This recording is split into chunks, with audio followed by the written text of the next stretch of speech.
Hello everyone, my name is Alex and in this video I'm going to explain to you about the new Rec Room glass prop.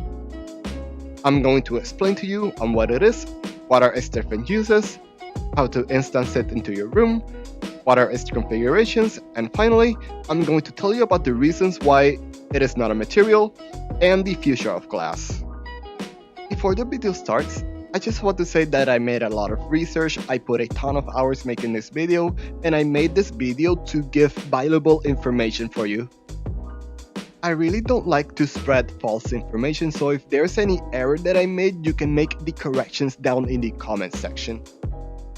To start, the glass prop is part of the Pane in the Glass update, which includes the highly requested glass feature. Remember that it is not any form of a material that we can add on the shapes. And we previously relied on creating an unsupported glass prop by inserting a CSS string into a button. The glass prop is described as a recolorable, resizable glass prop with configurable opacity.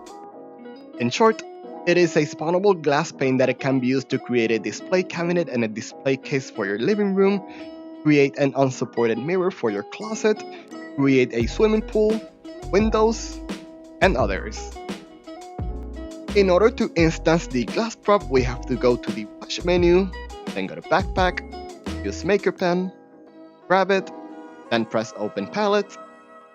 Then we have to go to Props, Decor, and then we have to go to the 7th page of this section, press Glass, and then use the trigger button to instance it, and there we go, now we have glass. You can also mess around with the instance configurations, like for example the position snaps, and for example the uniform shapes.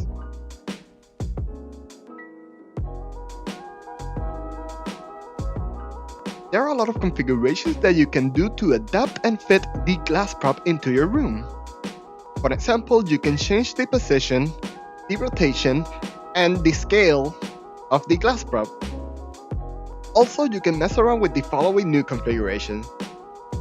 You can change the color of the glass prop by going to your Maker Pen, then hit Recolor. Then we have to go to Colors, and for an example, I'm going to pick the color yellow. Then I'm going to do this, and press the trigger button, and there you go. The other option that you have is to change the opacity. Changing the opacity means how much light do you want it to pass in order for us to see objects on the other side. I'm going to use a published plant that I made, and if you're interested into getting it, down in the description below there's the name of the invention. To change the opacity, we have to go to our Maker Pen, then press Configure, and then if we go over here on this menu, this value that you see right here, this is where you're going to change the opacity. Here you will see that if I lower the value, the more light passes, and at the same time the more objects I can see on the other side. And you will see that if I increase the opacity, the less light it will pass, and at the same time the less objects I can see on the other side. Alright, so now I'm going to explain to you about the reasons why it is not a material. The information that I'm going to talk about is based off from one of their developer blog posts, and you can check it out down in the description below. To summarize, the company is having problems with the render order of transparent and opaque objects. This can happen when they are merged with other objects and they are unable to ensure that they have drawn in the right order. In the Unity game engine, objects are rendered based off their center pivot point and if their render order is from back to front or front to back. All objects, including transparent objects, are rendered from back to front. This is a type of render order where objects that are further away are rendered first and the ones that are closer to you are rendered last. And it does this in order to preserve all objects' triangles. And opaque objects use the front to back render order. It is opposite to back to front and it uses a depth buffer to avoid overdraw. What this means is that objects that are behind of another object will only render the ones that are visible.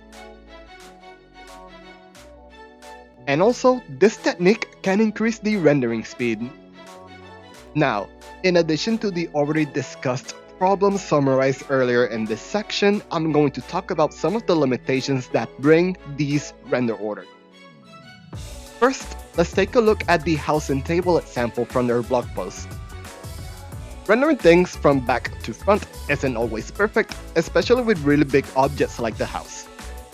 When you are close to the center pivot point of the house, it will be rendered last and it will be rendered on top of the table. The table might flicker in and out, and it makes it unable to ensure if it is visible or not.